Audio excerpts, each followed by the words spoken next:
stamp your feet, and make some noise for your host and compere, Kevin Mclean.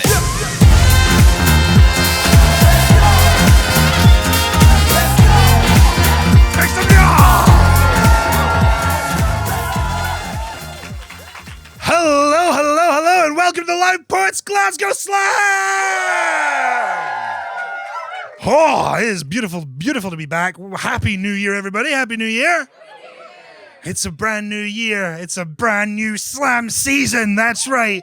We are kicking it off in style. This is very, very exciting. First gig of the year for us back. Hey, give me a little whoop if you've been to a Loud Poets Slam before. Good. Return custom. Very important. Give me a little whoop if you've never been to a Loud Poets Slam before. Much more timid. Interesting. It's like we're training people to be obnoxiously loud. Good, you guys will catch on, don't worry.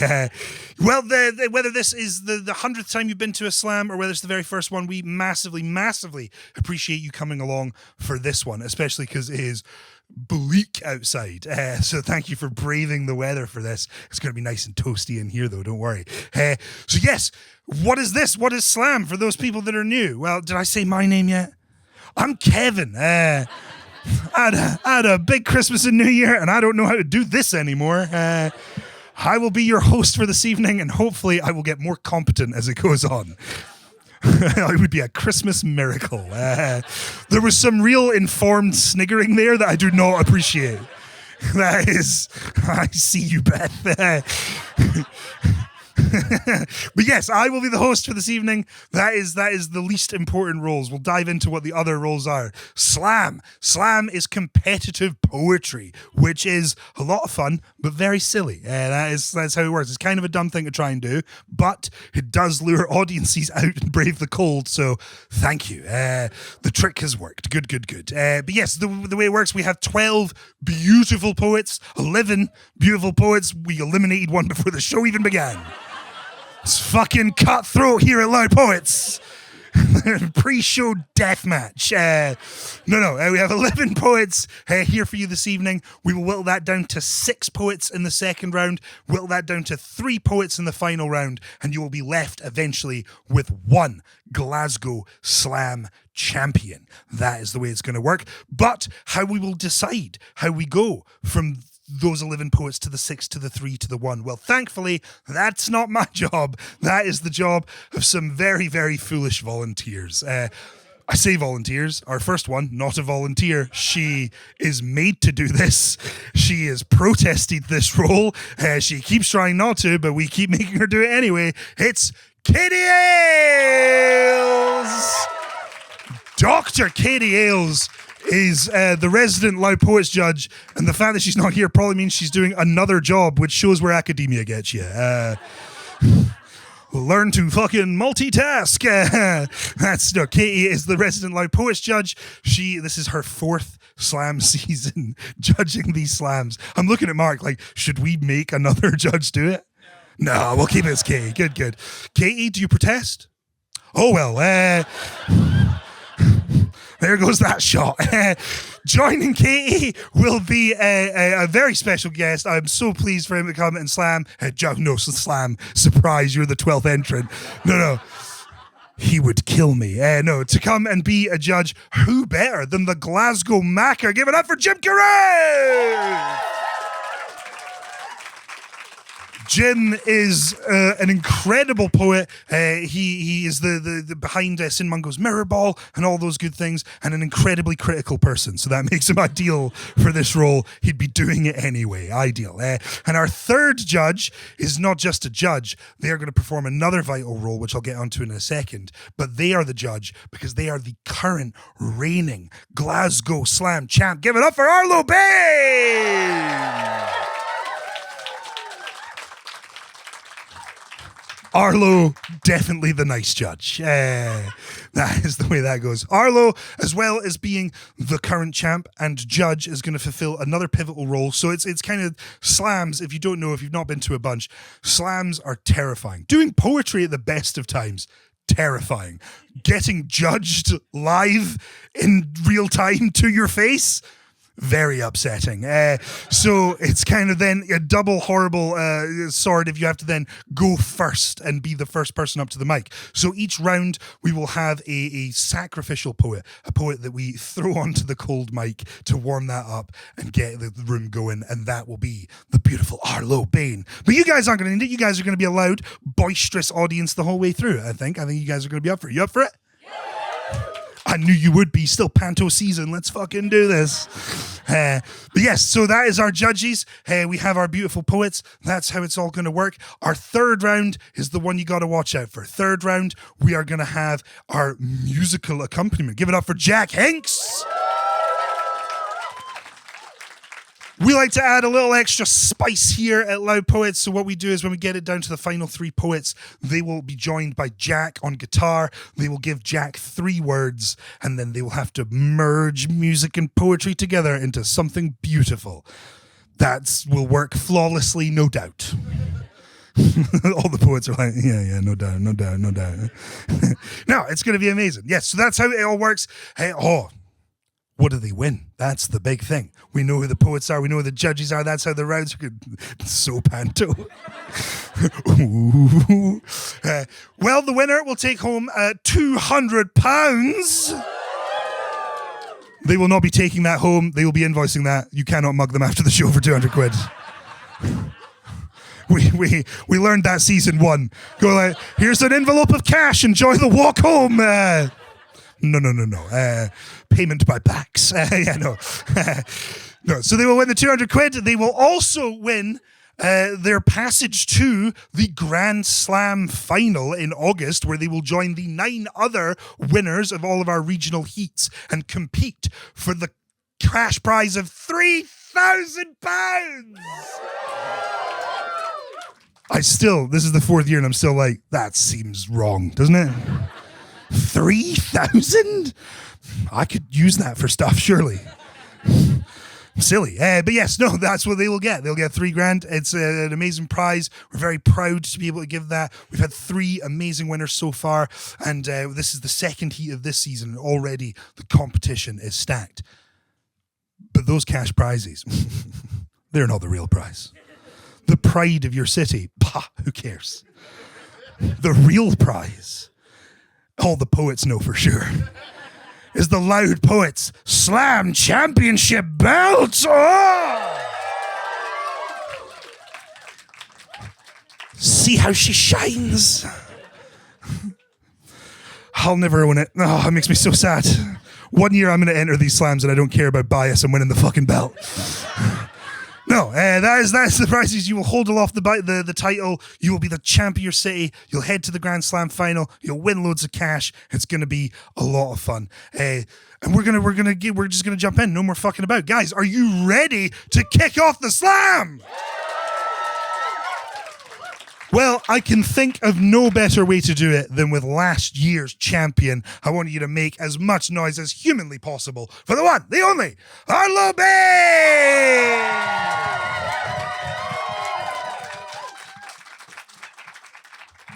Hello. Thank you. So I thought since this was a poetry competition, I would start with something classic. So I've started with an ode. Which, if anybody doesn't know, it's a love letter, sort of like a poem. So this is my ode to short men. Or short kings. Hey you down there, lover of the ladder and enemy of stairs. The fellas who the taller guys so often forget, the men who need a clipping climb for scaling up some steps.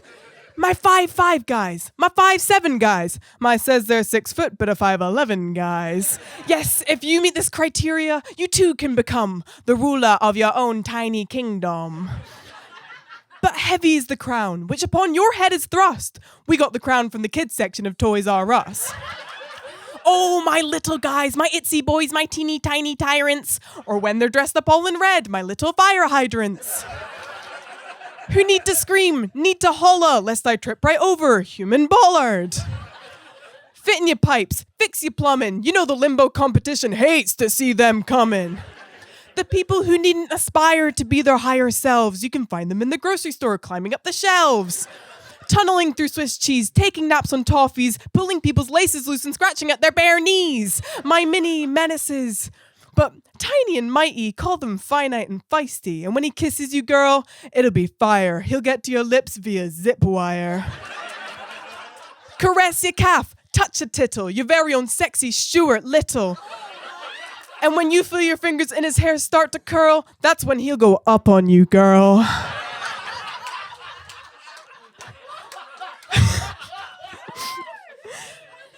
Half pints come to fill your cup, bite-sized butt he'll fill you up. And short man, I want to speak directly to you.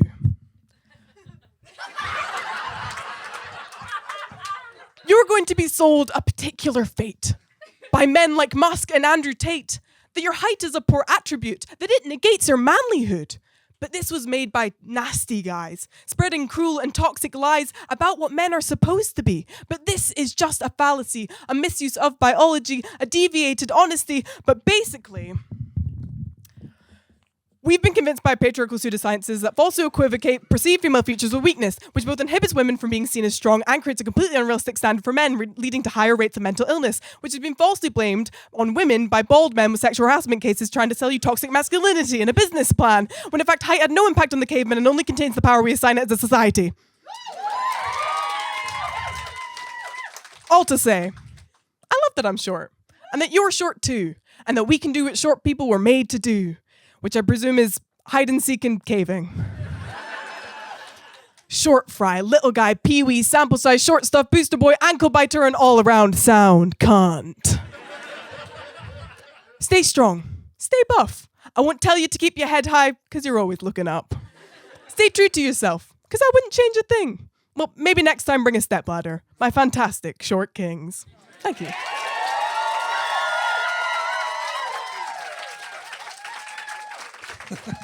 Arlo Bayne, everybody!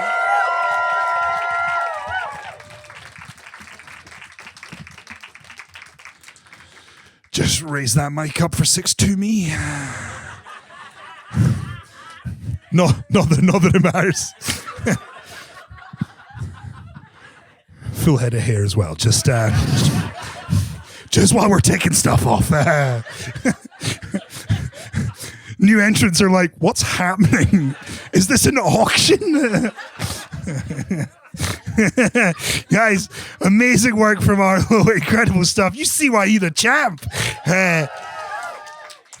For a couple more hours anyway, Arlo, for a couple more hours. We are about to crown a brand new champ. Guys, are you ready to kick off the first round? Well, on deck, we have Christy Gurley, but coming up, kicking us off. Please go absolutely wild for Alana Stewart!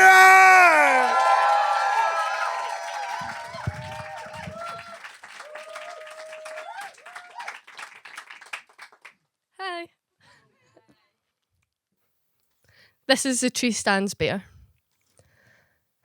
The tree stands bare. A winter frost covering the tips of her branches, still reaching for a glimpse of water-soaked light. Summer is a distant dream. But if she was honest, she didn't bloom last summer, or the summer before. It had been years since her fruit fell freely from her branches. But there was once a time when spring brought new leaves, new buds, new opportunities. There was a time when she reached for the sun because she didn't know there would be a time she couldn't. There was a time when you couldn't see her arms for the fruits, and oh, how the people would feast on her sweetness, and she was an orchard. There was a time when lovers would declare their eternity, and she would hold their promise more fiercely than even the gods. The hearts on her ring, stronger than the rings exchanged, the fruits of her labour, not only sustained but maintained her. Allowed for diversity in her roots, the fruits that fell, yes, they may rot. You may see wasted juices and unappealing rind. The secret of the rot allows for new life. Only the tree knows how many little lives she has allowed to flourish. This tree, she stands with the strength that only a lifetime can provide. In the clearing she has fought to survive, the tree stands bare. The wind blows, and for the first time she can feel it in her core. Summer is a fever dream, and she is not an orchard. But once she was a world in her own right, a deity to the critters who relied on her harvest one day. Many summers after this, after her arms fall from her side, she won't recall the names of all the lovers she held. She won't recall the colour of the fruit she once gave so freely. Her core will be hollowed now. With age and wind and the rot will be her own. She will be found. With hole in centre, moss trailing her inside, she will be the perfect hideaway. Once more she will carry a harvest, this time of dreams and hope, and the fruits will be the children she holds. Thank you.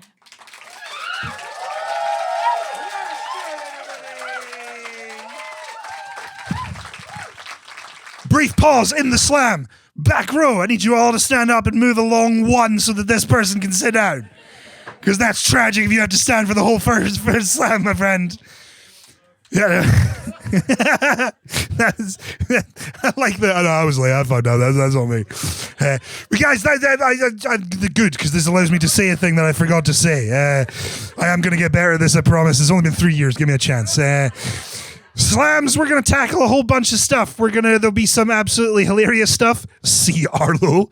And then we're going to, we may get into some more emotional stuff. We might go to some raw subjects. We might get, a bit intense at places. Take care of yourself throughout the evening. If you need to step out, step out. That's all good. If you need to move around, try and do it during applause breaks if you can. If you can't, no worries. But just try and head out. Take care of yourself. Poets might give you a heads up if they're going to a dark place, all right? Yes!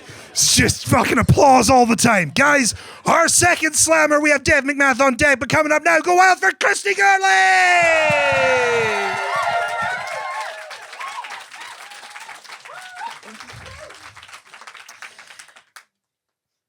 Competent is a word that has followed me.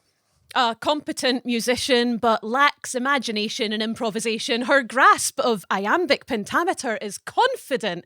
Delivery is competent. Competent is a euphemism for fine, and fine is where dreams go to die. I know my place. Good, but never great. She's fine, people say. A nice girl. Funny, but no sparkling personality. A conversation with me won't quite bore you, but I could never be accused of blowing you away. I'm comfortable, non-threatening, enjoyable, not exciting, mediocre, middle of the road. But when I'm alone, I dare to imagine a world where instead of greatness, we celebrate okayness. No longer would sports teams strive to win. We'd cheer for those in the middle of leaderboards. Restaurants with 2- and 3-star reviews would have hour-long queues. Alexander the Great would be Alexander the... He's all right. No more Best Actor trophies. It's time to recognise that guy in that movie on the sidelines. What's his name? The one that's in everything. You know his face. No more professional dancers with their incredible feats of grace. Instead, let's get all us normies up on stage who took dance classes when we were 8, but were told we'd never be great because our shoulders are the wrong shape.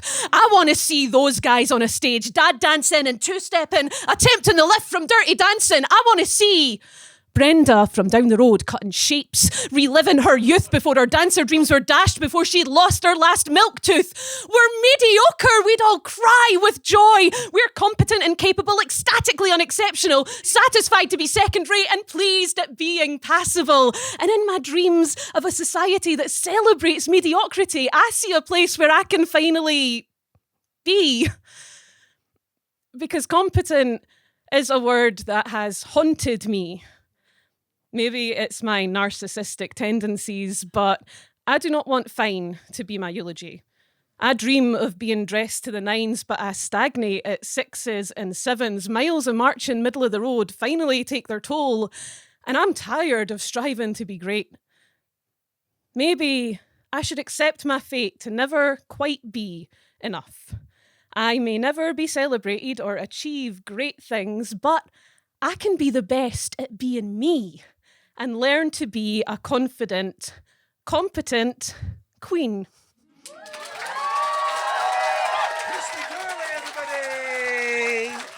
We have Emery Beattie on deck, but making his way now to the mic. Please go wild for Dev McMahon!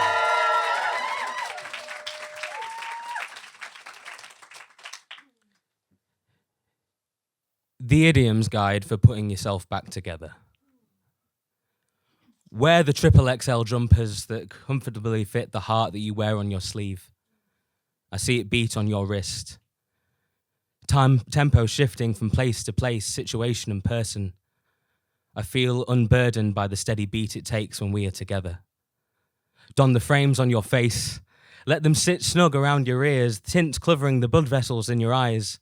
Let them shield you from the blinding lights of corporate optimism. As you settle into your role, allow them to help you see past where you are right now. Watch yourself focus up and concentrate on where you can be. Treat your soul like cake batter and stir it with both hands.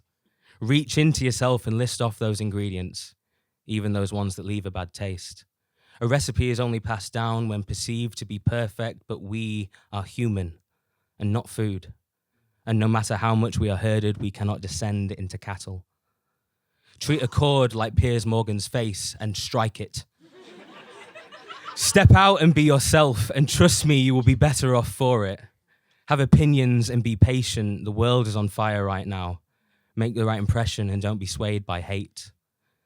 In a society of chaos, be a town planner and make the location of the bridges you need to cross much closer to home. It is true that we cannot always plan for tomorrow, but we can fix what we can today. You should have more cash in that ISA with all the pennies saved from your thoughts. As far as I know, ruminating and dwelling incur cost, so you're effectively just wasting money. Accept that it's done and move on. We are regenerative creatures. You will heal. Send your record player to conversion therapy and set the record straight.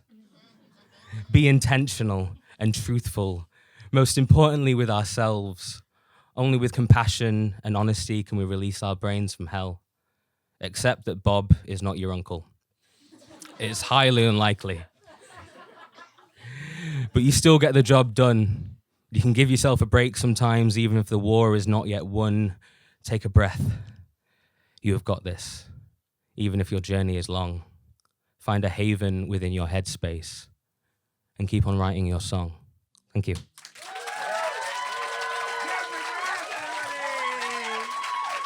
We have Fiona Jane on deck, but coming to the mic now, please keep that applause building for Emery Beattie!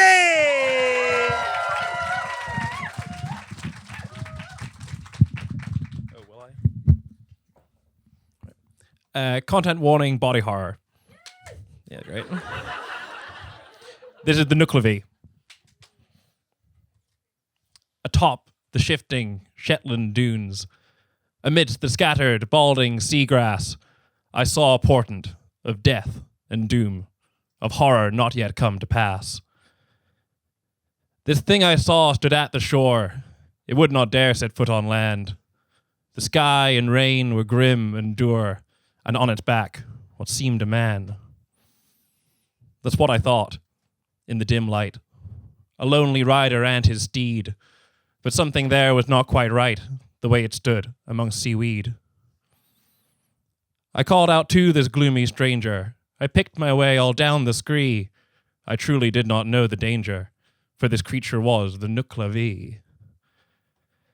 A grim fell omen the locals know, a demon from beneath the waves, kept contained in summer's glow, in winter's grasp it fills the graves. I could not know, I could not dream the horror that now stood before me. When I saw its face, I could not scream, this demon born from deepest sea. Its fur, I thought, a dark red hue, was twisted muscle, fresh and bare, its flesh a mass of writhing sinew, glistened with salt in cold sea air. The rider was no man at all one monstrous twisted shape. A bloated head would reel and fall, distended mouth would flap and gape. The horse's head, like no horse I've seen, a single eye of hate and bale, mouth stretched wide of needle teeth, its sickening grin was like a whale's. Would that were all, I'd thank my stars, but my nightmare would not end. In Xanthus' veins blood flowed like tar, from putrid breath none could defend. From two foul mouths my asthma poured, a black dense acrid choking smog, its touch or smell all life abhorred, rots fields of grains into a bog. Disease decimates quaint island life, young and healthy, sick and old. None go untouched from monster's blight, and winter's chill cuts icy cold. I'm in bed now. To life I cling. There's none still left to help me. I wish I'd not seen that dreadful thing, that cursed fiend from undersea, that horrid form of twisted life. that ghastly beast that all men flee, omen of death and bringer of strife, the monstrous, dreadful Mclean.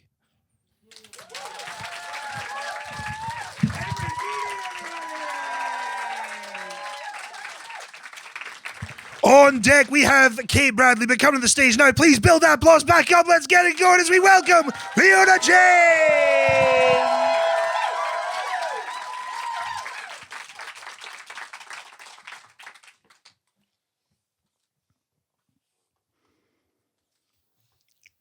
She wears short skirts. Spaghetti straps burned into her July-coloured skin, covered by a cascade of chestnut-coloured hair. The wind sticks a strand onto her cherry lip gloss. She doesn't care. She'd let it stay there until the wind blows it back away from her face, but I get there faster. Almost touch her lips with my finger before changing the course and grazing her cheek instead. She doesn't flinch. I do this all the time. I'm her best friend. The sun sets over the glades. Heat makes me boil in my jeans, teenage hormones, inability to dress appropriately to the weather, while she only glimmers with a little sweat on her forehead, still smelling like fresh limes. God, I hate her sometimes. How she awakens the insatiable hunger for a body that's not mine. I stare with jealousy at her chest moving slowly up and down as she speaks. I catch a glimpse of her butt as she jumps off the rock wall towards the lake, and I clench my teeth. I want her body to be my body. I want to be a pretty girl, feel a pretty girl's skin on my skin for a second. Imagine I am her and she is me. This jealousy is unknown territory. I don't know how to tell her that I can't seem to fill the space between my skin and my bones, can't seem to like what I've got when there's so much beauty to be had in a girl like her. God, I hate myself sometimes for envying what I can't have. Spaghetti straps and short skirts now abandoned on the shore next to my jeans. My t-shirt still on as we enter the water. She pulls me in until both our chests are distorted under the surface. She stands close to me, complaining about her boyfriend, then splashes my hair wet. She can tell I'm not listening, but doesn't know the anger bubbling as I watch a drop of water run down her collarbone and try not to claim it before it reunites with the water. Would it be too much to ask her to melt into me? Would it be too much to ask her to stop being what I want? And what I want is not girl, it is flesh. Let me get this straight. No sapphics in the lake, just a starving thing surviving on crumbs. As we float, our bodies weight the same. As we float, we are same girl, different name. As we float, I think to myself, God, I love it here sometimes.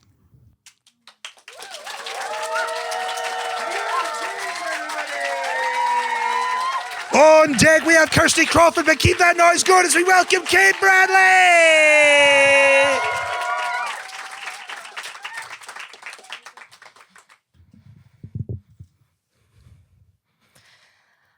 I am in a grave with you, and I have no desire for reciprocation. As the priest at my Catholic school asked, I have accepted my suffering as fact. See, the pain does not come from being in, it comes from pretending you are not, or pretending you are when you are not. So I am in love with you.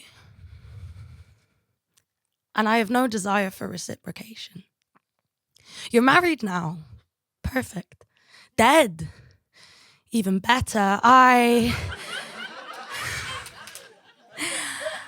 am in love with your glass eyes under my tongue, your bristled fur beneath my hands. I am scared now. I preferred you warm, your soft belly against my ribs. Your hair curling at the ends. I can see your jaw set with the focus of being you. It must be so hard to hold all those bones in. Don't. Because you could be the roadkill, and I will be the stuffing, or I could be the skin, and you could be the knife, or we can both be the taxidermist, grinning at the rabbit. She is no longer twitching. She is at peace. Thank you. Kirsty Bradley, everybody! We have Olive on deck, but making the way to the stage just now. Please make all that noise for Kirsty Crawford!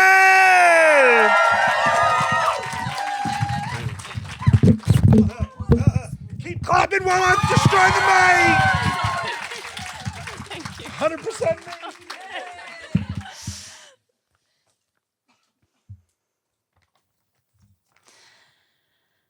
I tore your little sleep suits into strips. Old ones, bottom drawer ones that squeeze the soft folds of your thighs too tight now. 0 to 3 months ones from the insufferable haze. I cut through the space where I once held you with blunt scissors and startling efficiency. I made them into rags. For cleaning glass, for washing bikes, from wiping dust from TV screens. I did not vacuum pack them into clear boxes stacked neatly in the attic eaves. I did not treat your small, cotton-fresh memories with care. I used them to wipe down skirting boards with sugar soap, catch drips of brilliant white gloss.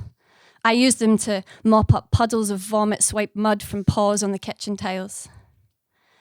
Postnatally, deeply depressed. So there can now only be forward motion.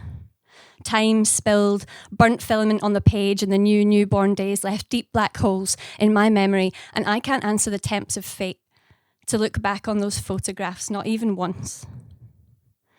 I mark the calendar with each passing month in fizz warmth when I realise how the distance stretches on. It is safer to be here and not there. I laugh with my golden-haired boy, the ragged whole of me. It is safer to be now and not then. I tore your little sleep suits into strips, cried out to the thief of my maternal joy, how will you settle the debt I am owed?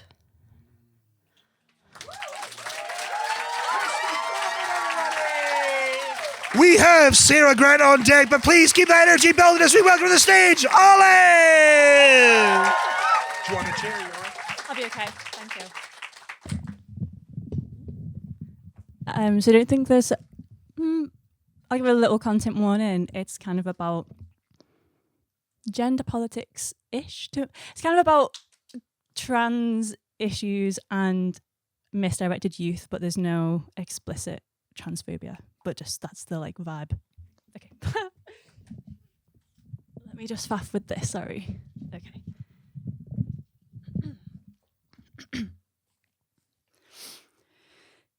The first time you meet God, she is a trans woman on the dance floor, easy moving.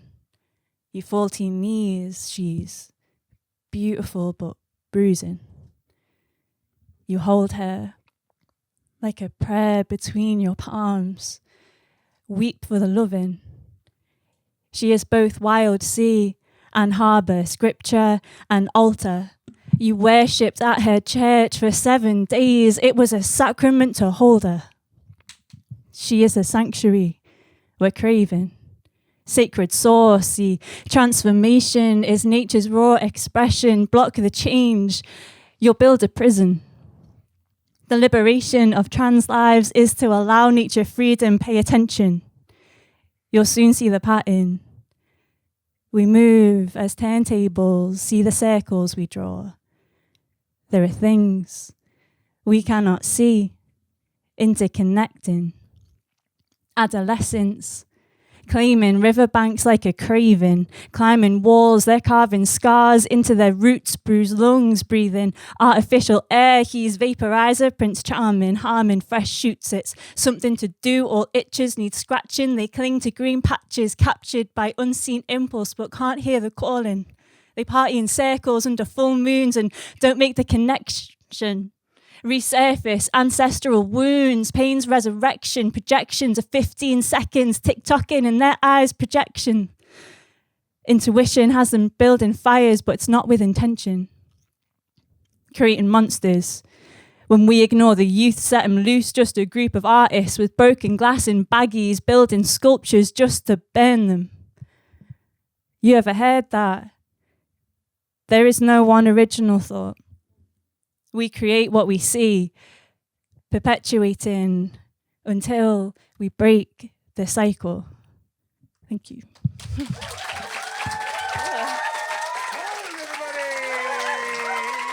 We have Sarah Heidler on deck, but now coming to the stage, please go wild for Sarah Grant!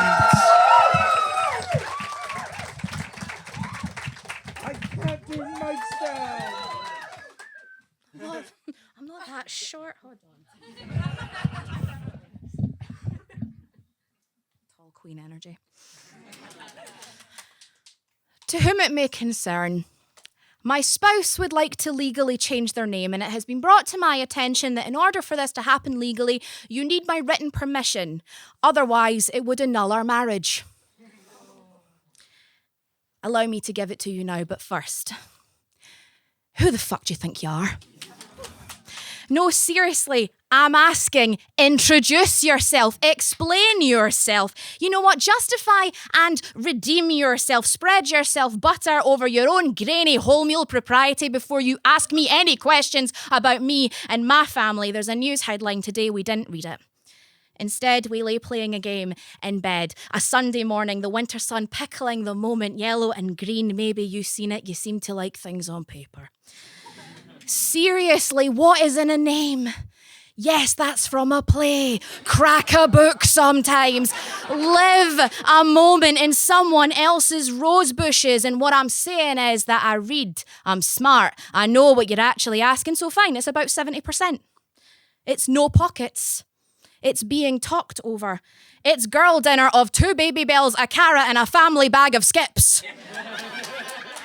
There's a podcast episode tracking a court case we didn't listen to. Maybe you heard it. Maybe you heard my spouse's footsteps as they walked home at night.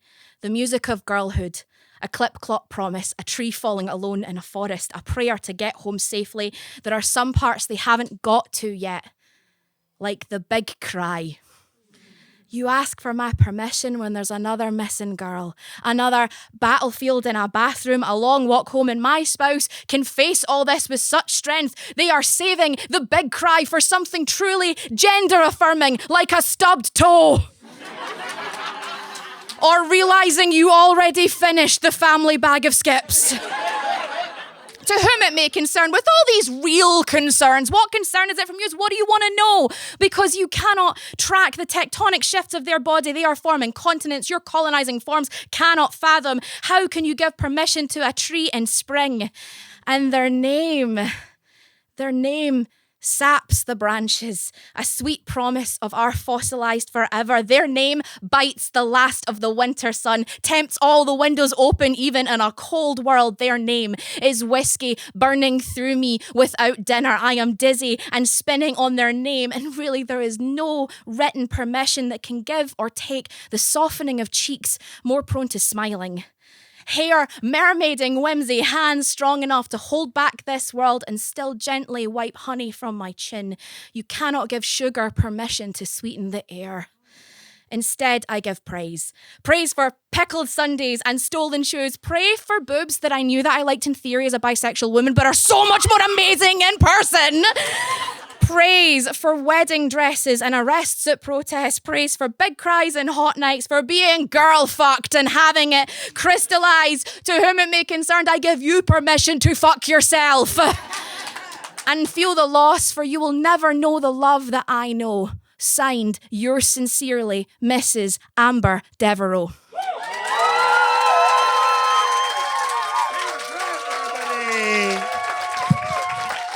We have Sarah Heiler on deck. TJ on deck. But come to the stage now. Please go out for Sarah Heiler. Okay, content warning. This poem is not explicit, but it is about sexual trauma, so I have to say that.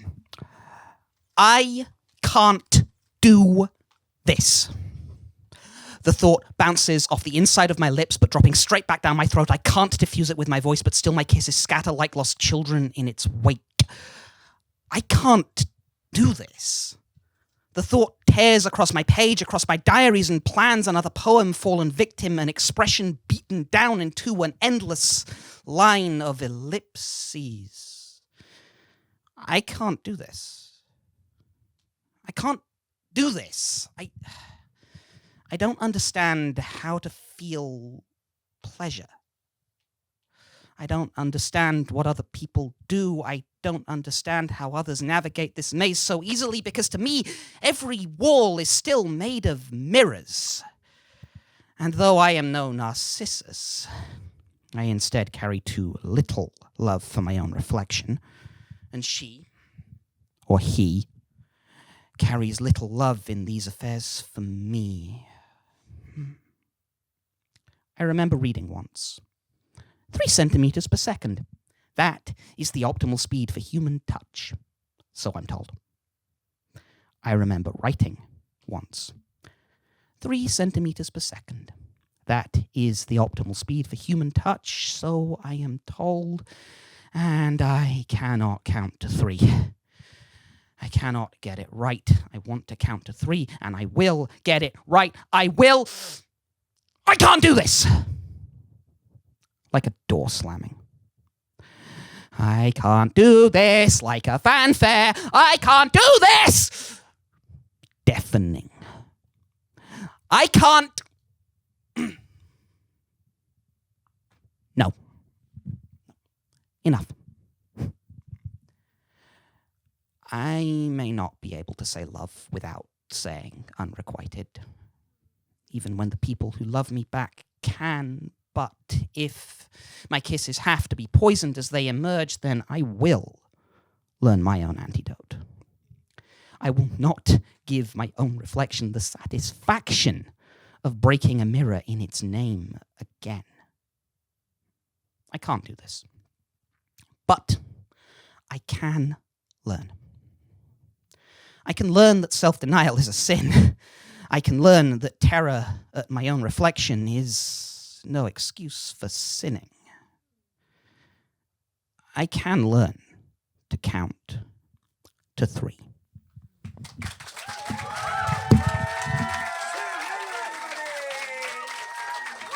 We have come to the final poet of the first round. Please go wild for TJ!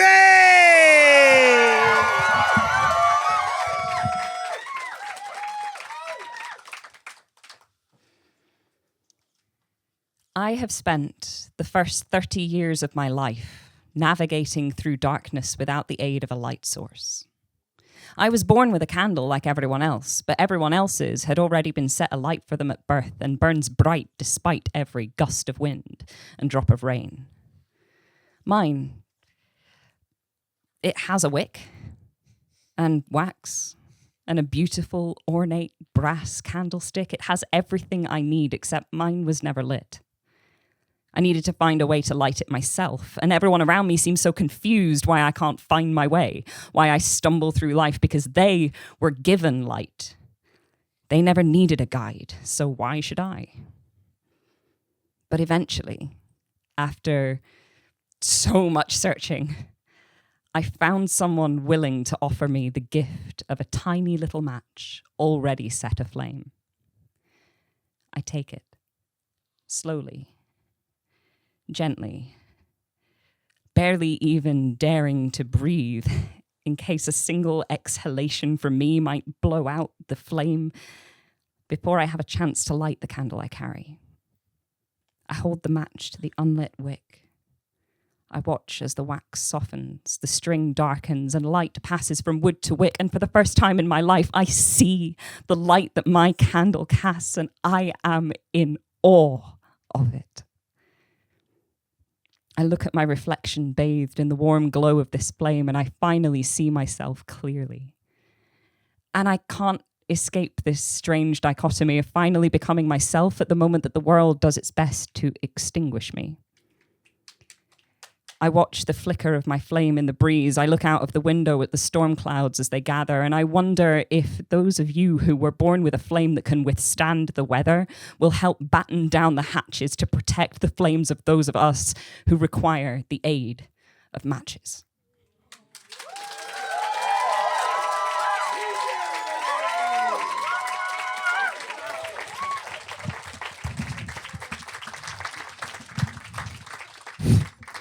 Fuck. I think I speak for the whole room when I say fuck. There's just a lot of certain nods there. That was great. Wow, that was quite the first round. Remember that thing I said? People who hadn't been a lot of times. Remember that thing I said where the volunteers to be judges were kind of dumb. That's why. Yeah. Oh, there's some angry glares coming from that side of the room. Yes. So that's the. Can we just get a round of applause for all of our first round poets?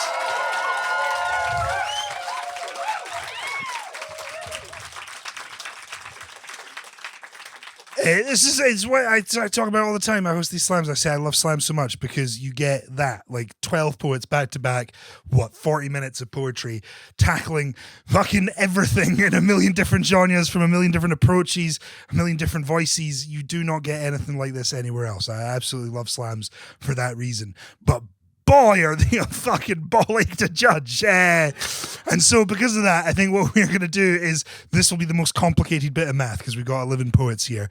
Only 6 can go through to the second round, which is nonsense. I know I organized this, but this doesn't seem correct. So what we're going to do is we're going to do some very complicated math. It will come down to fractions of points, and that is crazy. The real thing that matters isn't points. It's you guys and giving some love and affection to the poets. You've been a beautiful audience so far.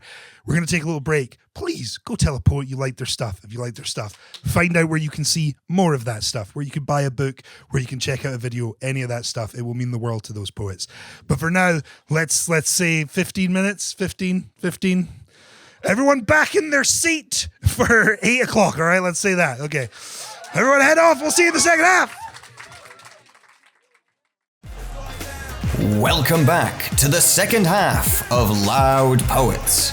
Please clap your hands, stamp your feet, and make some noise for your host and compere, Kevin Mclean.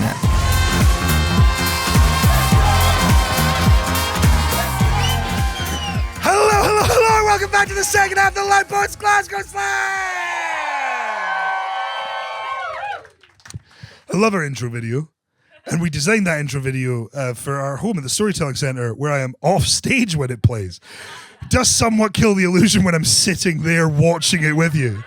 Give it up for Kevin Mclean. Oh, that's me. I'm him. But it is fun. Good. Guys, did everybody get a beverage? Good. It gets easier the more you beverage. My hosting really upskills for your level of hydration. Yes. We are here for the second half. I hope you all went and told a poet you liked their stuff. I can just feel the wave of energy coming off poets from the front row going, enough of the niceties, Mclean. Read the fucking list. This is my favorite bit of this season, is I have to wait on your fucking emails so you can wait on the list. Oh, snaps and claps from the fellow arts administrators in the room. Yeah, my people. I knew it was Christmas because people stopped sending me emails. So, I'm on holiday, I guess. Cool. I'm going to read out the 6 poets through to the second round. I'm just going to read them in the order that they will be reading. They're not ranked. That order doesn't mean anything. So yes.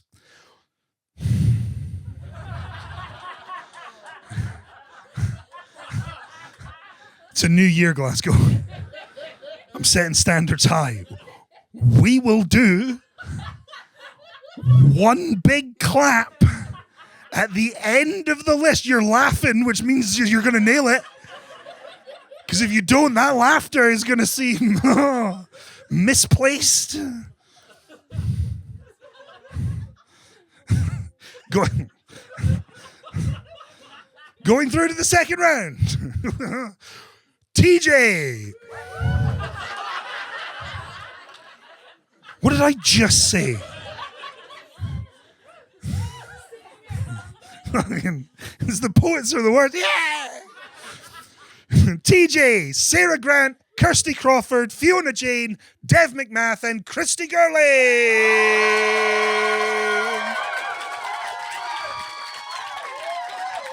That's the 6. It is.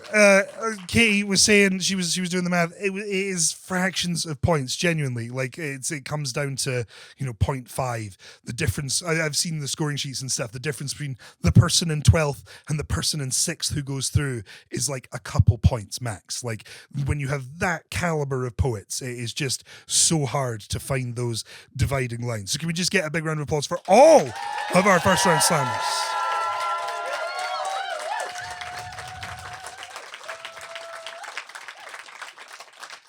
I'm just going to read the list again because I know at least one of those poets has deleted that information immediately in the furor. So it'll go TJ, Sarah, Christy Crawford.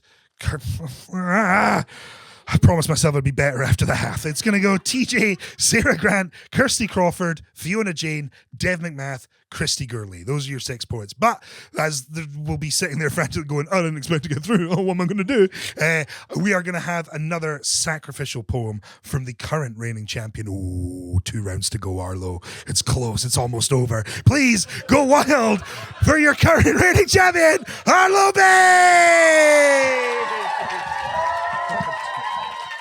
Do you want it up? Whatever. This is really exciting. It does really feel like I'm going to be sacrificed at the end of the night. This is my last night. You're also talented. Wow, guys. This is really hard. So for my second round poem, I'm going to do a poem about my grandma, who has dementia. Ironically, this poem is really hard to remember. So I will be reading it out.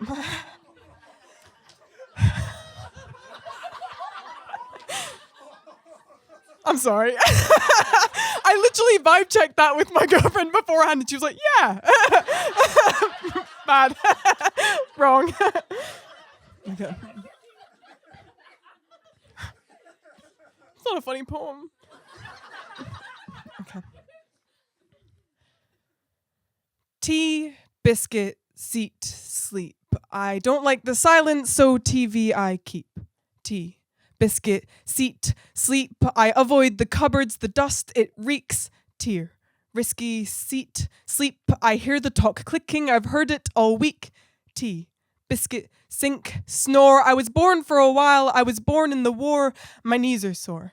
My knees are sore? I needed to get something from the store. Tea, biscuit, seat, war. I don't know why everything is in 4s. Tea, biscuit, fallen floor. I can't shake the feeling I've done this before.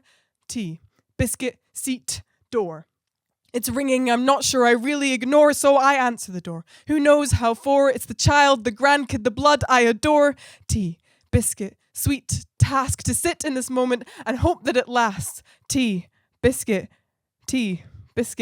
spilled strife. Give me the pieces, the crumbs of your life from single to girlfriend, fiance to wife. Tea, biscuit, talk less. He's studying, yes. He's studying, yes. With so many grandkids, it's more of a guess. And a house full of memories, it's such of a mess. Tea, biscuit, thoughts, food. Sorry to ask what it is that you do. You study where? You work there. You don't have a girlfriend. Life isn't fair. You work unprepared. You work here or there. Tea, biscuit, seat, think, can't quite remember. I offered a drink. You're just gone in a blink and you're studying the tip of my tongue on the brink. Tea, biscuit, late, Eve. You've been here a while. You think you should leave. Got a world to win and love and grieve, and I have a photo box back to retrieve. Tea, biscuit, old heart, so I sift through the moments and rip them apart. Tea, biscuit, sweet, tart, but they pile up high and I don't want to start. They scrape at the sky. They scrape at the sky, and I never get told, and I never know why the photos are fading, why the ink stains lie. Tea, biscuit, seat, die like the questions, like vipers that hide in disguise, but the tea got cold. The biscuit stale, the seat got old, my sleep so frail, I'm made of as old as told his tale. Tea, chippy, brain frayed. My gran's been living a Groundhog Day. Tea, biscuit, cloud grey, her memories are slipping, they're drinking away. She's waiting for May. She's waiting for May to see if spring comes or if winter stays. Tea, biscuit, night, day. Am I afraid of my shadow or afraid what she'll say? So I stay away. And so winter stays. It's cold in her house like it is today. I wonder if she'd like the new spring rays. Suppose it's no matter, she gets no say. Tea, biscuit. No one's at the door. I should really go visit her more. Thanks.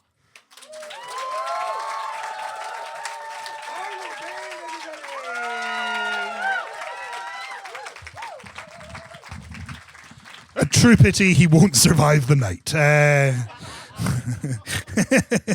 An admirable champion, guys. An absolutely amazing way to kick off the second round.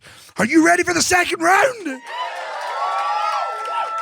I hope our fucking poets are. We are going to jump right in. Guys, on deck, we have Sarah Grant, but kicking us off, please go absolutely wild for TJ!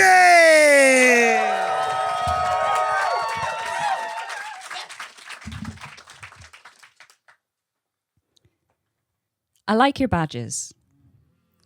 A seemingly innocuous phrase, yet it lifts my spirit, it warms my heart and sets my soul ablaze, because this person didn't just say, oh, I like your badges.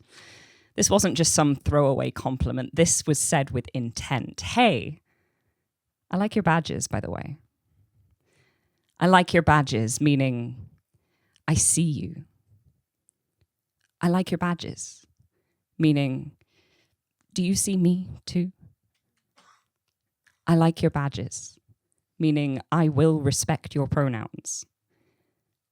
I like your badges, meaning I'm safe to be around. I like your badges, meaning I understand their history. I like your badges, meaning I appreciate your visibility. I like your badges, meaning I'm glad you're here. I like your badges, meaning I see you, bitch, you gorgeous screaming queer. I like your badges, meaning I am also one of you. I like your badges, meaning I'm glad to know I'm safe with you too. Because my badges are not just badges, whatever my mother might say. This is flagging, this is queer, this is signaling to the gays, because while hanky codes and Polari may have fallen out of use, we still have ways to clock the gays.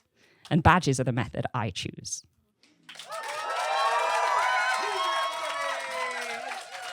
We have Kirsty Crawford on deck, but please help me welcome to the stage now, Sarah Grant!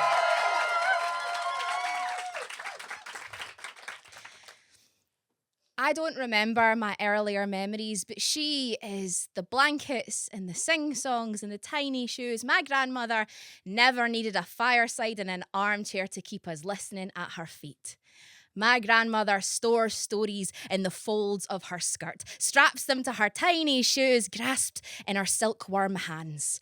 When she can't sleep, my grandmother thinks of every street from Anderson Cross to Finniston and the people she used to know there. Anthony Street, McIntyre, Hyde Park, Guest, Oak, Port, Lansfield, Elliot and Grey.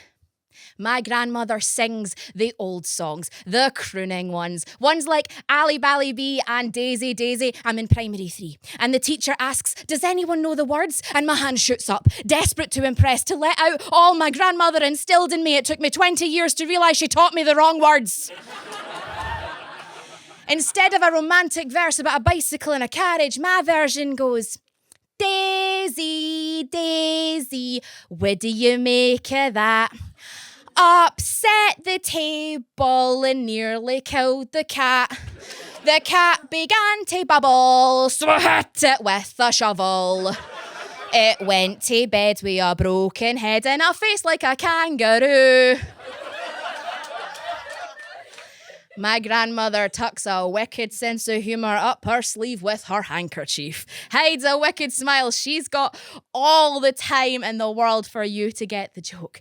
She used to walk us everywhere. Summer holidays smell like the streets of my city, the museums and the galleries, the swimming pools and the libraries. My grandmother taught me how to be a library without ever opening a book. If I could, I'd spend every minute untying the histories from her throat, photographing the maps worn into the soles of her shoes. I wish I could make library of all that she is, because my grandmother is the city of Glasgow. She is laundry, steam breath and close-tile artistry. She is the subway and the seagulls after your newspaper wrap polka chips. She is the number 6 bus. She's Buchanan Street buskers. She is the shipyards and the shed. She is the pub. She's whiskey and water. She is the old songs and me. I am the legacy of both grandmother and city with giant shoes to fill.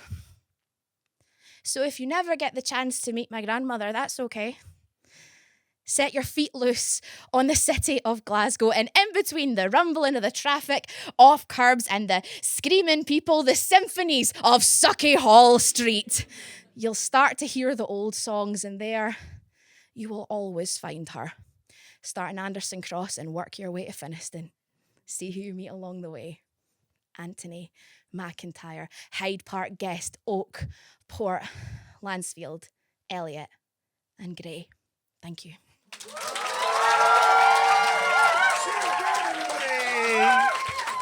We have Fiona Jane on deck, but come to the stage now. Please go out for Kirsty Crawford!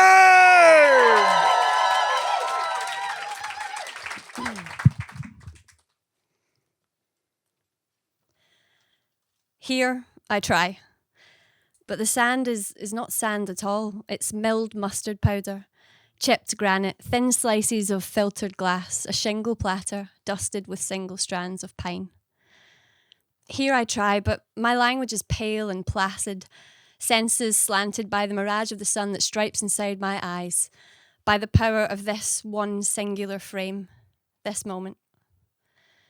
Here I try to tell you of that day on the cavernous beach, hugged in a basin of snowmelt, where tipped peaks and hidden corries watched us from their place inside the feast of the Cairngorm mountain range, where an arrow nipped at my central core and whispered love, endless, painful, sharp and sudden, for you, whispered the secrets of all we've been through.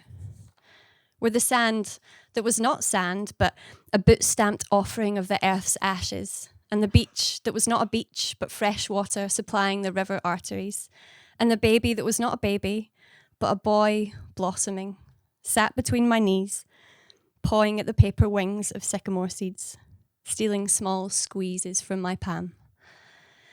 Here, I try to find the words to tell you of the spectacle of this life, the hot haze of complication, the sour, rich, overflowing simplicity of all that we are. The blood in my veins, the wind in the trees. Here, I try, over and over again, just to tell you, I love you.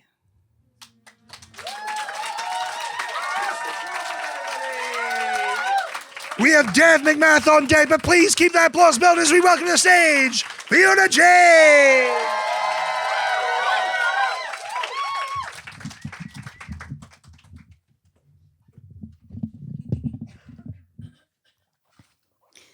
A quick translation for this poem. Both Hagil Akamorst from Gaelic and Kocham Cię from Polish mean I love you.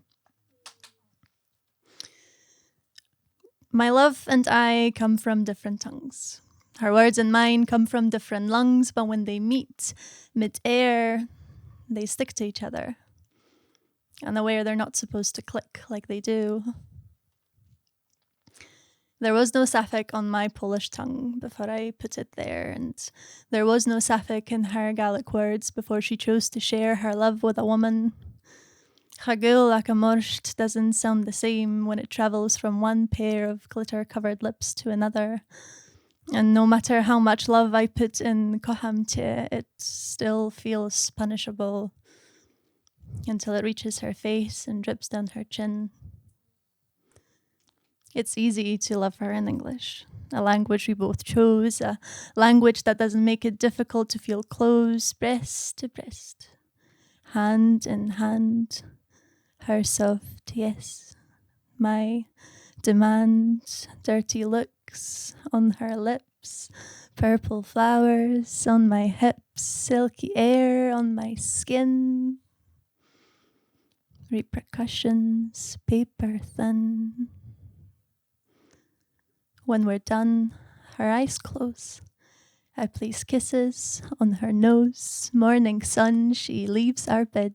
Shame and guilt are long dead.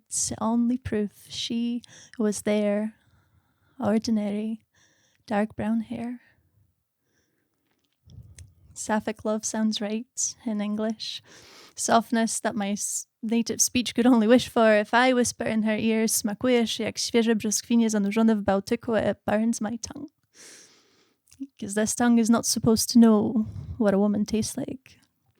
But when she hears that she tastes like fresh peaches dipped in Baltic Sea, it burns her loins like a loving tongue should.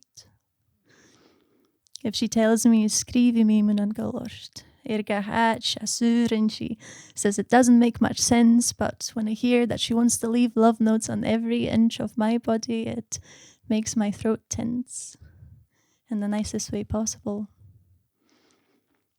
My words feel wrong and her words feel out of place until they bind into a quiet explosion of queer love. Mother tongue would never let it make a sound.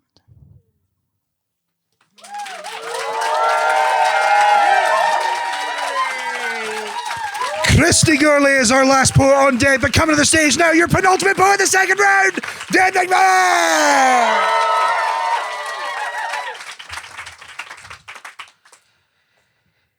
It's 4 a.m. on a Christmas morning, and I am on Tinder. What in the name of Holy Palestinian Child that we all make a fuss over every year, and also every Sunday if you're extremely hardcore, am I looking for? No one, and I repeat, no one, has ever found the love of their lives on a winter's eve on a dating app. You are horny, alone and cold. Get a grip of yourself if needs must, but do remember that the serotonin rush is short-lived. And now, no matter your incognito status, Google and various other data partners now know every kink you have ever developed. So choke on that. On that note, it's known as cuffing season. It's less exciting than it sounds. Ravenous singles in the snow making rounds. Don't sleep with your colleagues. It's not a bright idea. Do go to the office party, but have appropriate amounts of beer. Is there a fine line between boredom and loneliness? Do I swipe from face to face, actually wanting more from this? If I see one more watch F1 on a Sunday with me as the baseline for a loving and fulfilling relationship, then I'm taking a vow of celibacy. I actually cannot flirt anymore. You give me good vibes and my words go out the door. I am a poet, but it doesn't show. I don't eloquently flow when faced with vested interest. How do I make mental illness that is at some points just simply debilitating seem attractive in a witty prompt? Explain. How do I explain that my love language is a politically insensitive meme at 4 a.m? That the reels you receive do in fact reflect the trust that the sender has in you? That's a lot of trust to put in meta, but you better, because without reels, how would you take a shit? Love languages are more complex than what anyone has ever laid out in a blog or aligned with your star sign. It's cheese strings and being woken up by the tap of the grinder. It's the warmth in a hug that makes it all feel lighter. It's actually having a lighter as well, come to think of it. A flame to have on hand as well as ours would make the best of it. It's rewatching my comfort shows and you showing me yours. Intertwining of lifestyles and honesty at core. It's being there with me in the silence when my head gets too loud. It's reading you some verses that I've written to help part the clouds that shroud over my sight sometimes, making it hard to see. We have made connections a game, and quite frankly, I've decided it's no longer for me. Thank you.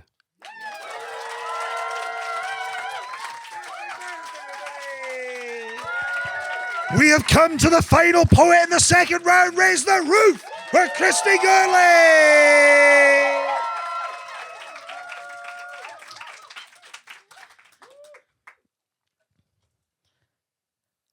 I love with teeth, not petals, not lullabies, not quiet nights in quiet homes with matching mugs, matching slippers, matching regrets. I love like the wilderness, like blood under fingernails and bark in my fists, like I carved your name into my ribs and dared death to dig it out. I don't do delicate. I was never taught how, raised on fire and fallout. I found love the same way I found magic, too late, too loud, and too much for the world that tried to hold me. I love like war, like a weapon drawn before a heartbeat, like I'd burn every rule just to reach you in the dark, like I'd fight the gods for the right to your name on my lips, my skin, my soul. I don't do halfway. I don't do maybe, I don't do safe. I will ruin the silence with your name. I will hex the stars if they ever try to keep us apart. I will stand between you and every shadow. And if I fall, well, I'll fall with my middle finger raised and your heartbeat echoing in my veins, because I love with teeth. Because when the world turned its back on me, you didn't flinch. Because when you thought I was lost, you kept every memory like a talisman. And when I returned, looked at me like I was the storm and still opened your arms. So don't you dare ask me to love you gently. Don't you dare ask me to be soft when I've already bled for the right to love you at all. I am the woman who came back from the dead for you. I am the girl you met when she was fire and fury. I am the witch who will love you with scars and spells and stubborn loyalty. I love with teeth. So if you're afraid of being bitten, then walk away now. But if you're ready to be devoured, then darling, come closer. I'm starving.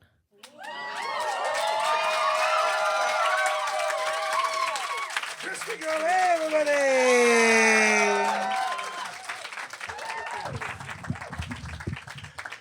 Second round's just as hard. Oh no. Guys, that was amazing. Can we give a big round of applause to all our second round poets?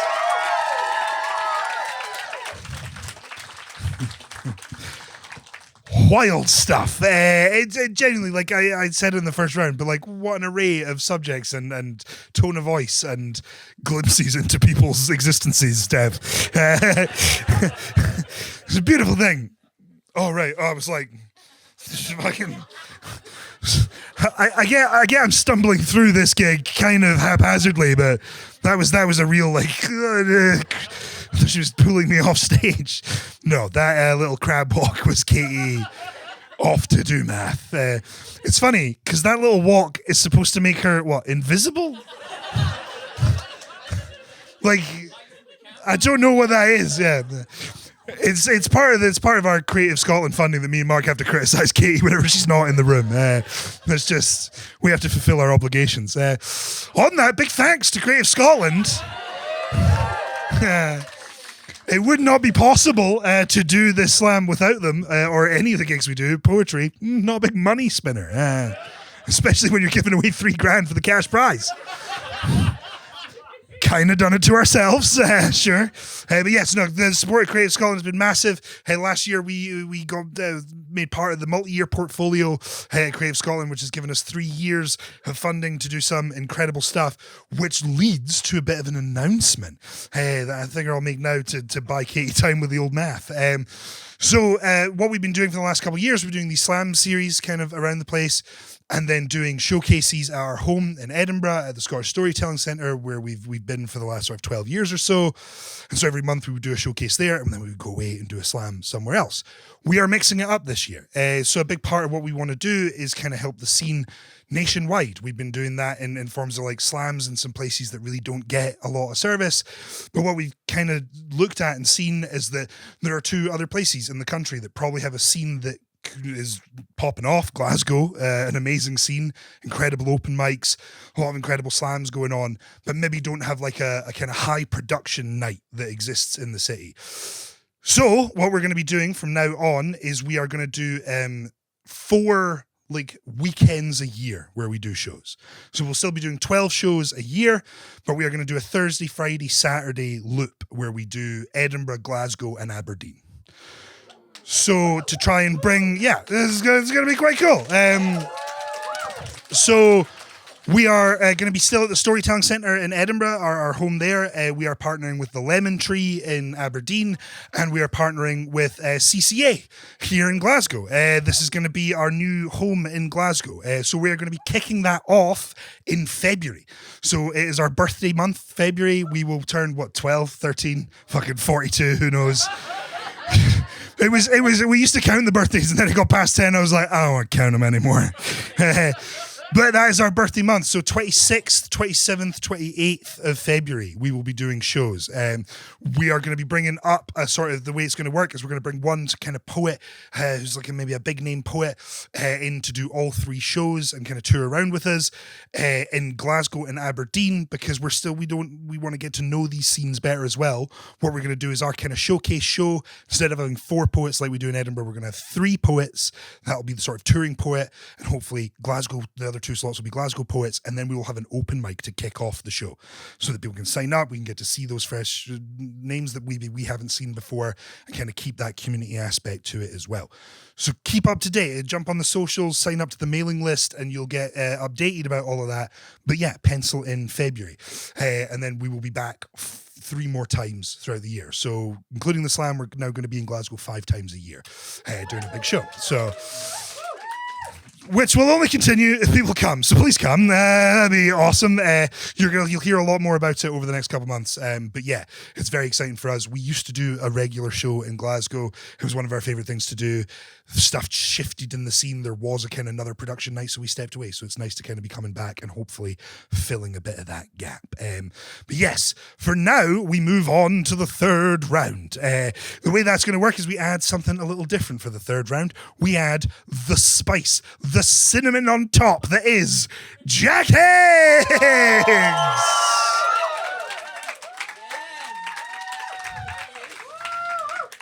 Jack is our, I went to say long-serving, but almost said long-suffering, which is maybe true. Guitarist. He's been working with us for a long, long time.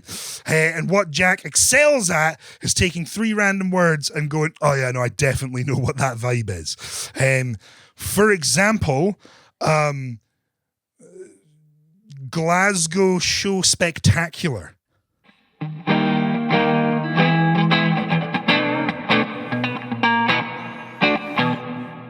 Nice. Fiona, give me a word.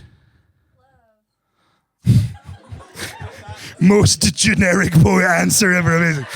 Yeah. No, Kate, give me a word. Orange. Kirsty, give me a word. Spicy orange love, Jack.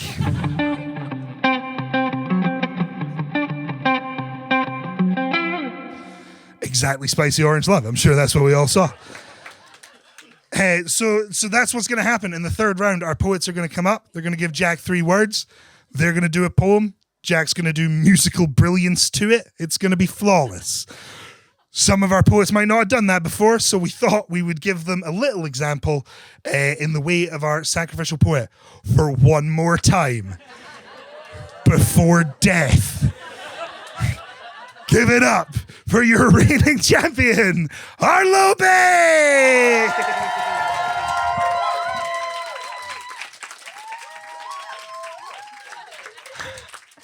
All right. Hi, Jack. My 3 words will be human, rumbling, savior. My 3 words. My poem also involves a little bit of audience participation. Ooh. So when I point to you like this, I want you to hum any note, whatever feels comfortable, whatever you want to do, at whatever volume you feel comfortable at. Remember, you're all doing it together, so you're not being asked to sing on the spot, I promise. All right, we're going to practice. You ready? You ready? Beautiful. You guys sound great. All right. You ready? You feeling good? Yeah. Great. You feeling good? Sure. Am I feeling good? Yes. Okay. Can you hear it? Can you hear the hums, the emitting of emissions exuding out in thrums? 'Cause if you pay attention, you can feel it. The tunes falling in and out of love, the undertones of umbers that emanate from homes across the globe. It's caught in little glances and it reverberates like hope. You hear it from the smile, from the stranger returned to you from on the street. It's the catching of indulgences in someone's favorite treat. It's the sweet song of slumber from your lover diminuendoing into a heartbeat as you feel her slip off into dreams. The excitement of the young, contentment of the old, it's all the certain silence folded into molds to create musical notes. In 1983, in the height of the Cold War, Stanislav Petrov was serving in the Russian military corps, keeping floor. Watching and waiting for a strike, a stroke of Western missile, taking off in flight, that was his job. Boring and tense as it would be, a reaper of the radio, a debtor of debris, he watched the waves as the little dots danced across the screen. And one day in September, a flashing light was seen. What he could not have known was that it was an American missile test. Because on Russian sites it flew up as an attack that was aggressed. It looked just like a nuclear launch, harmless as it was. And for whatever reason, be it laziness or fun, Stanislav Petrov rang absolutely no one. Alerted no alarms, because if he had, he would have set off Russia's nuclear arms. We would most certainly be dead, or never even born. A civilization saved because one man didn't blow the horn of war. In a time of high anxiety, in a time of constant threat, a time not hard to forget that one misstep could cause you to lose the two biggest nations clashing on every country's news. Petrov should have told someone about this missile flight, the herald of destruction in the world's most fatal fight, and maybe it was an accident.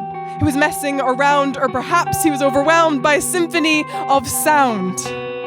For a moment, the whole world in his ears, a melody so masterful he couldn't hear his fears and he couldn't hear alarms. The holy tomes of whole tones continuing to sing. With all that music blasting, he couldn't stop a thing, he couldn't stop the song. And he could have been wrong. He could have been fired, he could have been bombed, he should have been admired, because as far as I'm concerned, that man is Mozart. Because he wavered his attack. One hesitation and the whole wide world is back. He has created symphonies because he doubted all that fear, deterred from the deterrent, from all the people he could hear that were here and there and everywhere but that small room where he sat. One room supposed silent, distracted from attack. And maybe I'm overstating his impact, but I don't think I am. Because I hear the hums of human life because of one singular man. One day in September, almost 50 years ago, who decided to hear the music and let the violence go.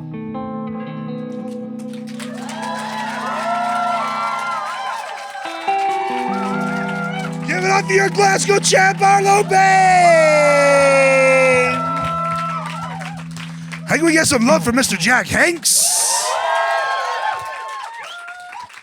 Beautiful stuff. Oh, the focus that you feel is incredible. So again, I'm just going to read them out in the order that they will read. It's not ranked or anything like that. You've been lovely, Glasgow. You can cheer after each one. You're welcome.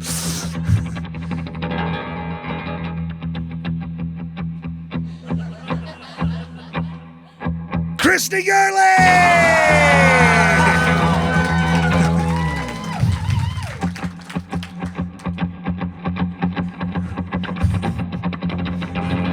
Fiona J!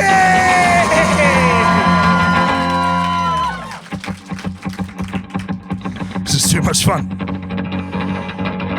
Sarah Grant!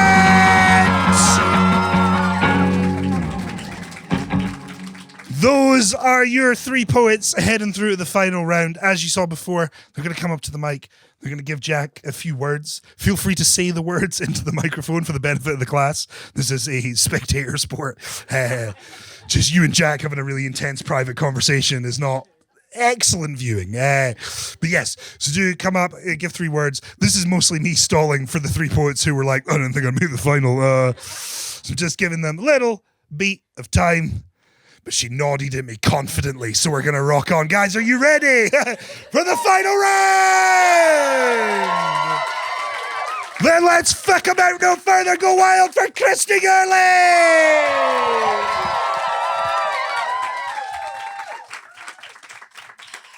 Okay. Jack, let's have vulnerability, defiance, and triumph.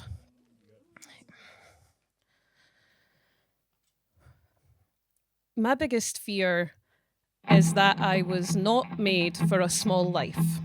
I have tried to live small, folded my hunger into neat little boxes, tucked my dreams and fears and visions away like childish toys I'd outgrown. I've tried to shrink to become someone I don't know, but I fear I was not made for small things. My desires have always been bigger than me. I am always too much, always reaching for stars, bursting at the seams with impossible dreams. I try to settle, but an ever-present hunger remains, an endless thirst from which there is no escape. I tried, told myself I could live a life without a love that sets my blood on fire, that I could be small, I could survive on less than what my soul aches for. I tried to build a different dream that didn't hurt so much to hold, but the truth won't leave me alone. It marks me. A bruise I cannot heal because I can't stop poking it, because no matter how I try, I cannot shrink to fit through narrow doors, because I was not made for smooth sailing, I was made for storms. I have dragged myself through days that tasted like almost giving up. I have battled and won and lost. I have looked in the mirror and thought, you are tired, you are bruised, you are still not done. Because I was not made for a small life. I was made for long journeys into night and fierce fights, for falling down 7 times and standing up 8 with fire still in my veins. I was not made to fade into the background while others live the narrative. I am not an extra in my own existence. I am the author of a future written in persistence. I am the protagonist of my life, the creator and the muse. I choose my own story, and I will not be made small for anybody. So if the world tells me to sit down, I stand taller. If it tells me to be quiet, I speak louder. If it tells me I've had my chance, I create another, because I am not made for a small life. I am made for a life that roars. I am not made for a small life, because I am made of stars. Just watch. I can light the whole damn sky up.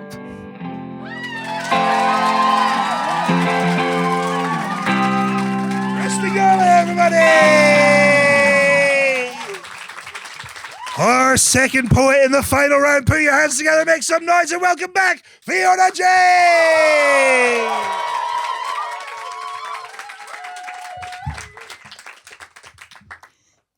Jack. Oh my God. Oh, thank you.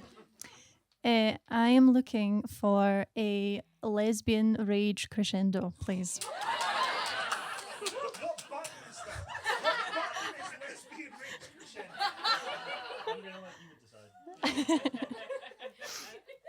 Again, quick translation. There's a verse from the Bible in this poem, John 4:18. There is no fear in love, but perfect love casts out fear. The first man to bless me was God. With his hands made of gold and his Bible words, I've been adopted. Nobody asked me. The first man to feel like authority was God. His overseeing eye always saw me sinning, but never saw me being good. Not even in the beginning. The first man to make me feel small was God. With his holy men hidden in wooden boxes, eager to hear that I regret, not regretting enough. The first man to lie to me was God. With his miłości nie ma bojaźni, wszak doskonała miłość usuwa wszelką bojaźń. Bullshit. While his children so loudly feared the love I was so desperately trying to ignore. The first man I dared to question and challenge was God. He cared more about my impure feelings than the pain happening on the news. No miracles for the planet's newest bruise. The first man to stop loving me was God. When I spat out body of Christ, got drunk on his blood and kissed another sinner in public for everyone to see. God left. I stayed. Free. First man to make my granny cry was God. When he told her she won't see me in heaven. The pearly gates will close behind her since St. Peter will make sure they don't reopen for me. Pride is a deadly sin after all, a wrong way to be, so... The first man I murdered was God. I got tired of self-defense. He might have the power of a girl's mind, but he finds that a woman can be confined, that a woman like me won't be undermined, that a woman can bless herself, doesn't need his golden hands, that a woman loves a woman whether or not he understands. Now the only thing right now that I find worth confessing is that I am done believing in that God won't have my blessing.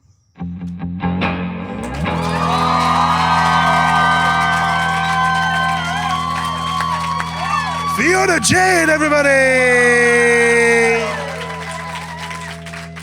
We have one final poet in the third round. I want you to give everything you've got. Raise the roof, make some noise for Sarah Gray!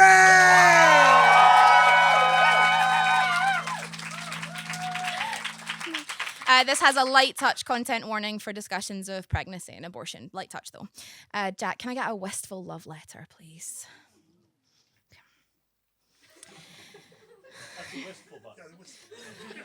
I want one.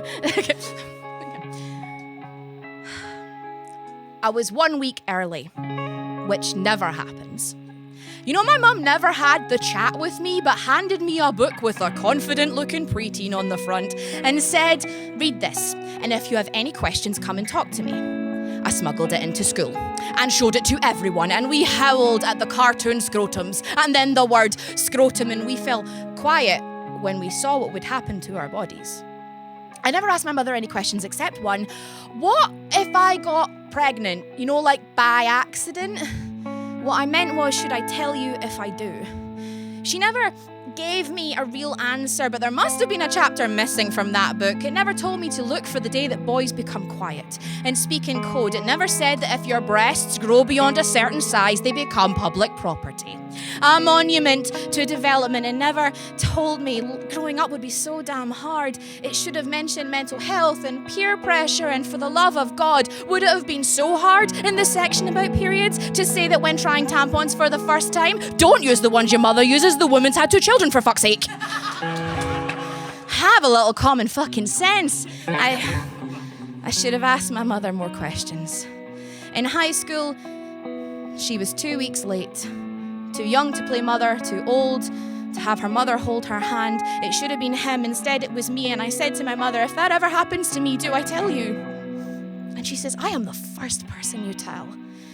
And she stroked my hair for all the right choices that come at the wrong time, and all the arms that never get to hold. They never told me growing up was so damn hard. At a party, my cousin brought her newborn baby. Her name is Isla, and she drifted into the port of my chest, and a wistful voice said, that suits you. They were years too late in knowing that I am not port, not shore, not resting place. I am tempest, I am ocean, I am captain, adventurer, courage, and mind. And their arms wrestle this sail into cradle, tie me to this love. This is what it is like to love when you're a woman. Isn't this what you wanted? Isn't this what we wanted for you? Doesn't mother suit you so damn well? I was 1 week early. My regular sign that I wasn't pregnant this time was telling me that I was, past tense. I'll never know for sure, but it was not the right time. It was not the right time. And yes, I see her. She has all the music of her father, and she has my way with words. She is them, and she is me, and she will grow to be free. And if she is ever called by the wind and sea and leaves me once again, empty harbour, I'll keep my love burning in the lighthouse, point her north, wish her fair weather, tell her never look back. She will be free as I am now to weather her seas and make her choices, and maybe she will only ever be beautiful possibility. My best story Maybe the best is yet to come, but if she does, I swear she will be right on time. Thank you.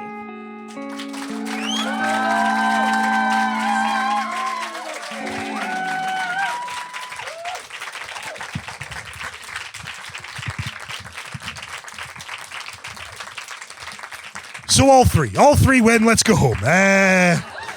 That's fucking diabolical stuff. Oh my days. What an absolutely spectacular final round. Get one more time for the fucking final poets. That was wild. How did Katie get from there to there? A mystery never to be solved. What an amazing way to undercut such a poignant final round. Just Katie, crab walking her way. Beautiful stuff. Guys, yeah, I've said it a million times. If you watch the Slam series, you'll be, poor RJ who watches them all, sick of me saying the same shit on stage every time. But it is true. Like, it is fractions of points that make the difference. And it is heartbreaking to see, one of those poets wins and the other two don't, and that is heartbreaking because I know any one of them deserves it and could go on and represent fantastically, and that is why you cannot put all your worth in slams. You have to take them for what they are, which is an amazing chance to see 11 incredible poets share their work. 12, you count 2, Arlo. For now.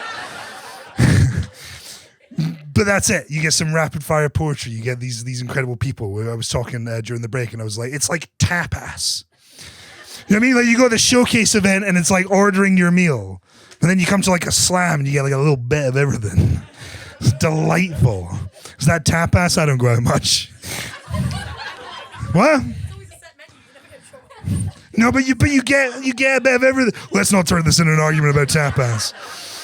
But it is, I absolutely love these slams, and I know we have so many more to come. That it's going to be a huge, huge year. So please follow along. These all go out on YouTube for free. You can see all the past seasons. If this is the first time you've come to one of our slams and you're like, what the fuck is this? You can go find more. This is our 4th slam season. We have the last 3. They've all been incredible. The finals have been incredible. I know this year is going to be much of the same. And follow along. You get to see all those scenes kind of put out their list of amazing poets, and you get to see who comes up and who will be joining the Glasgow champ at the final. Kate's still in the back room. Should we do a poem, Jack? It'll be the same one I always do. Don't get excited. Let's go for quiet from the Loud Poets. Nature whiskey. They're like, that's not the cave poem.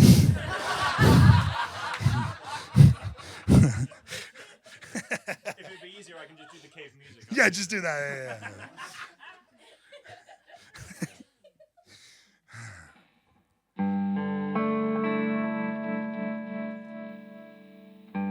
Stand in the clearing. Stand so still, the only sound you hear is your own breathing. Or the deafening drum of bumblebee wings beating each drop of dew falls so slow, it could be a petal's pearl earring.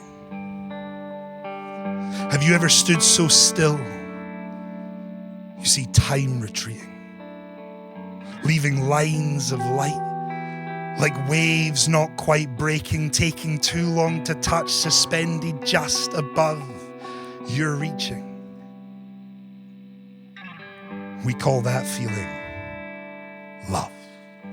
The only time winning isn't crossing the finish line first. The goal is the slow crawl. The quiet movement of nothing at all.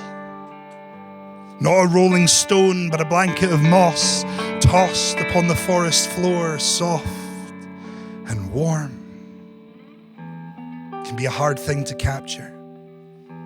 And the universe screams at us, move faster, to grab and snatch, to play Mother Nature's master, but move too quick, you might just pass her. Never meet the feeling of grass beneath your feet. Never speak to the trees about how it feels to grow so old or get to know the face of freshly fallen snow. There is so much a single moment can show. If you move slow enough to allow it. In patience, there is power. In knowing when to hold to the seat or when to flower. Jack Hanks, everybody!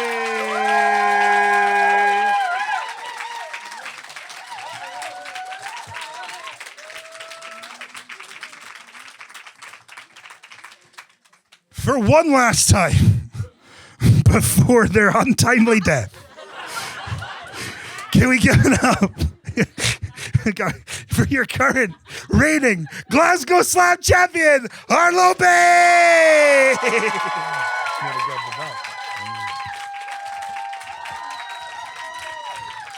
I was really half expecting you to just fucking run, and we never saw him again. Incredibly close, fractions of points, all worthy winners. All that said, your new Glasgow Slam Champion. Please raise the roof, make some noise for Fiona J!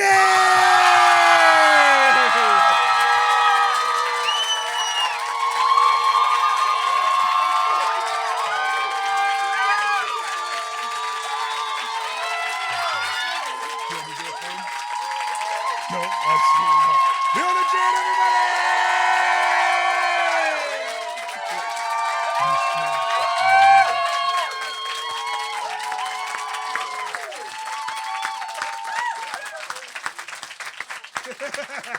Take it, you can take it, stay there, you can take it back.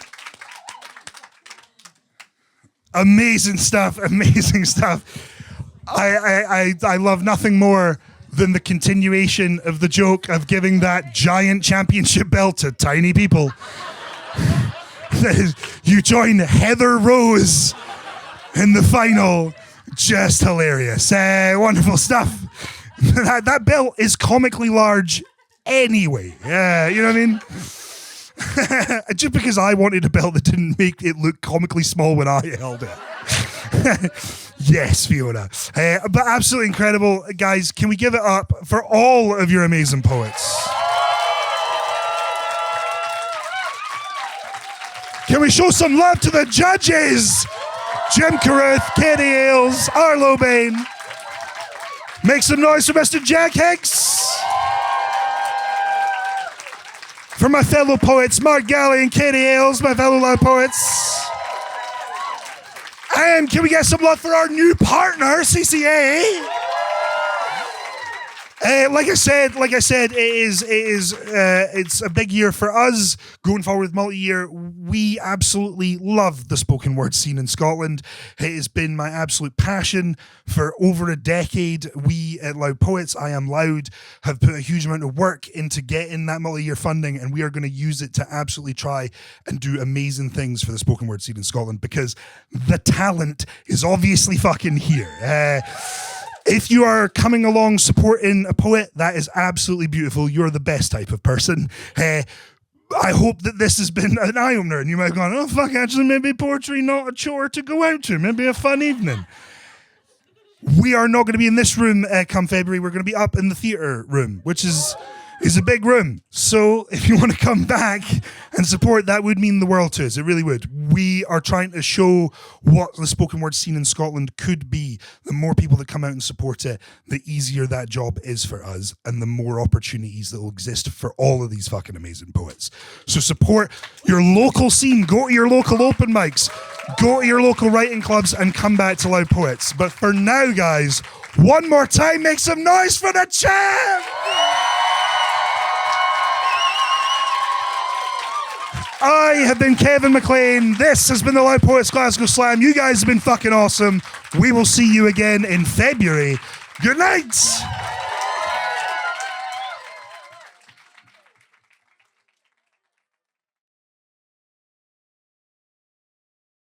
Thank you for watching this video. If you enjoyed it, then please help us share it with more people by clicking the like button down below. If you want to see more videos like it, well, there should be one on your screen right now. Click that and you can head right there. Or you can subscribe to the channel. Make sure to ring the bell icon for notifications and you will never miss another video we put out. If that's not enough for you, well, good news. We have over 50 full-length Loud Poet shows that you can get access to, either by joining us over on the Patreon page or by becoming a member right here on YouTube. All you need to do is click the join button down below. Thank you for watching, and we will see you again next time.